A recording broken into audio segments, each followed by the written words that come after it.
Hey, what's going on everyone? Welcome back to yet another video on this channel, and this time we talk about Notion on your Mac computer. And the topic is the notifications. So how can you enable them for your Mac? How does it work? Let's get into it.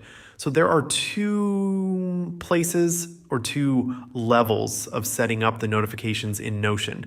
You need to ensure they're turned on in the Mac settings as well as inside the Notion app settings as well. So let's start with the Mac settings, open them up, scroll down on the left panel and tap on the notifications menu. And in here, you need to enable all the notifications that you're interested in. Here, it's mostly about the way they show up on the Mac. Like you might want to show them up as just banners, which go away automatically, or alerts that stay there until you interact with them. There are also sounds, previews, and badges and more. So set up everything as you wish right here. The next step is to enable them in the Notion app settings. So open up Notion, then tap on the word Notion in the top left panel, right next to the Apple logo.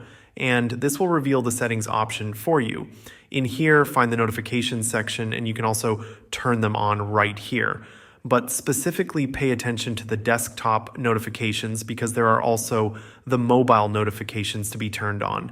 You also have a whole section for email notifications too, but that's kind of a separate story. Notion notifications usually include mentions if you work in a team space, or it might also be a reminder because it can be added into your Notion pages as well. But Notion shouldn't really annoy you with random reminders that make no sense. So that's it from me. Thank you for watching. If you liked this video and found it helpful, please consider subscribing to this channel down below. Hit the thumbs up if you don't feel like typing, and I'll see you in the next video.